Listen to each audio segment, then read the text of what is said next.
Organisasi TNI ini akan berdampak demoralisasi karena prajurit TNI yang berprestasi baik akan kalah dengan para ajudan. Jadi berlomba-lombalah dalam menjadi ajudan, bukan menjadi prajurit alat negara. Simak berita ini. Inilah sosok Teddy Indrawijaya yang baru saja naik pangkat menjadi Letnan Kolonel. Meski sudah naik pangkat, sebutan Mayor Teddy masih begitu lekat dengan pria kelahiran Manado, Sulawesi Utara 14 April 1989 ini. Teddy mulai dikenal publik saat menjabat sebagai asisten ajudan Presiden Joko Widodo pada tahun 2014. Namanya semakin dikenal ketika ia menjadi ajudan Menteri Pertahanan Prabowo Subianto sejak tahun 2020. Pada 21 Oktober 2024, Teddy diangkat sebagai Sekretaris Kabinet dalam Kabinet Merah Putih di bawah Presiden Prabowo Subianto dan Wakil Presiden Gibran Rakabuming Raka. Teddy memiliki latar belakang pendidikan yang mengesankan. Lulus dari SMA Taruna Nusantara pada tahun 2007, kemudian lulus Akademi Militer pada tahun 2011. Selanjutnya ia kuliah di Universitas Jenderal Ahmad Yani dan menyelesaikan pendidikan di jurusan Hubungan Internasional pada tahun 2012.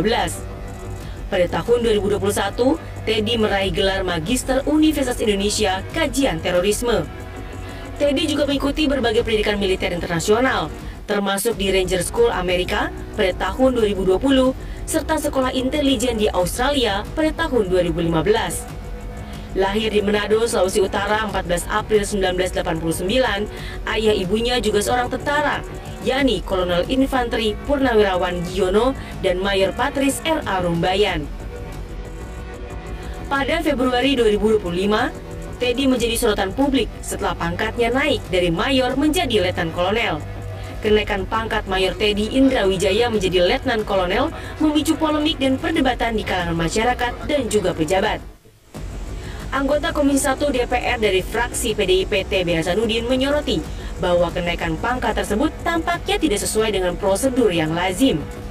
Prosedur kenaikan pangkat di TNI diatur dalam berbagai regulasi. Salah satunya adalah Peraturan Panglima TNI Nomor 40 Tahun 2018 tentang kepangkatan prajurit TNI. Dalam aturan tersebut, kenaikan pangkat biasanya dilakukan 2 kali dalam setahun, yaitu pada 1 April dan 1 Oktober. Kecuali dalam kondisi tertentu seperti kenaikan pangkat luar biasa. Selain itu, dalam Peraturan Kepala Staf Angkatan Darat atau Perkasat Nomor 22 Tahun 2015 juga disebutkan bahwa kenaikan pangkat reguler harus memenuhi masa dinas minimal, penilaian prestasi kerja, dan kelayakan berdasarkan rekomendasi atasan. Kepala Dinas Penerangan TNI Angkatan Darat menegaskan bahwa kenaikan pangkat Mayor Teddy menjadi Letko telah sesuai dengan prosedur yang berlaku. Ia menyebutkan bahwa terdapat surat keputusan dari Panglima TNI terkait kenaikan pangkat tersebut, bukan hanya surat perintah dari Kepala Staf Angkatan Darat atau Kasat. Pendiri LSM Lokataru Haris Azhar mengaku tidak mempersoalkan kenaikan pangkat Teddy. Yang jadi masalah adalah jabatannya sebagai Sekretaris Kabinet yang merupakan jabatan sipil. Kalau misalnya Mayor Teddy naik pangkat itu sebenarnya tidak terlalu bermasalah dibandingkan dia menduduki posisi politiknya. Kalau menurut Undang-Undang TNI kan dia seskap kan tidak tepat ya. Dia harus mengundurkan diri lebih dahulu gitu. Jadi itu yang lebih bermasalah dibandingkan dia soal naik pangkat. Kalau naik pangkat sih ya menurut saya masih wajar. Namun, pengamat militer Araf menilai kenaikan pangkat Teddy terlalu cepat dan tidak sesuai prosedur. Kalau reguler biasa, dia dari pangkat Letnan 2 menuju kolonel, dia membutuhkan waktu 18 tahun dan dia harus ikut sekolah sesko AD. Nah, keberadaan Mayor Teddy belum sampai pada level itu. Masa dinasnya mungkin sekarang baru 13 bahkan 14 tahun. Artinya masih jauh dari itu dalam konteks reguler. Teman-teman seangkatannya dia di Akmil mungkin hari ini baru berpangkat kapten. April ini baru mayor mungkin ya.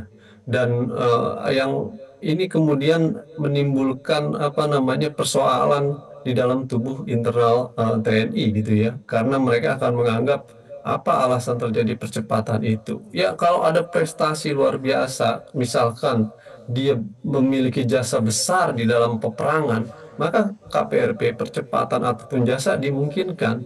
Tapi pertanyaannya kemudian apa reason yang kemudian dia mendapatkan percepatan tadi? Saya rasa tidak ada gitu, karena sepanjang karirnya hanya sebatas menjadi ajudan.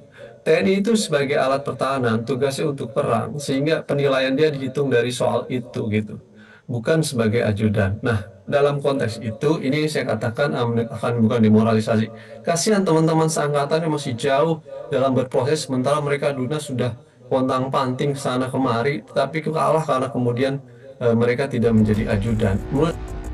Sedangkan jabatan Teddy sebagai sekretaris kabinet menurut Al-Araf melanggar undang-undang. Pelanggaran undang-undang juga dilakukan Teddy saat kampanye Pilpres 2024. Dalam aspek hukum sesungguhnya ada beberapa peristiwa yang memperlihatkan keberadaan Mayor Teddy itu tidak sejalan dan melanggar Undang-Undang TNI 34 2004. Satu, ketika kampanye Pilpres 2024, dia terlihat menggunakan kaos dan juga terlibat dalam kampanye kontestan politik 2024. Sehingga publik pada masa itu meminta agar DPR mengevaluasi serta pemerintah mengevaluasi Mayor Teddy karena terjadi pelanggaran.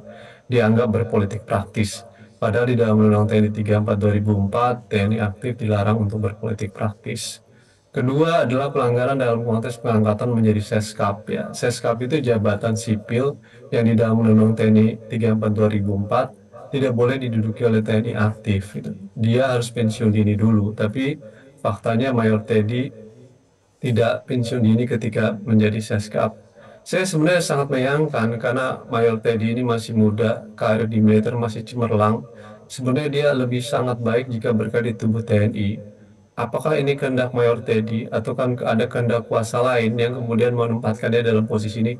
Saya tidak paham. Tapi yang pasti pelanggaran secara hukum terjadi dalam dua peristiwa tersebut. Dari aspek pertahanan, fenomena Mayor Teddy ini dikhawatirkan akan menimbulkan demoralisasi di internal TNI. Sebab para prajurit yang hebat dan bertugas baik di militer kalah dengan mereka yang sebatas menjadi ajudan. Sehingga prajurit menjadi berlomba-lomba menjadi ajudan, bukan berlomba-lomba menjadi alat pertahanan negara.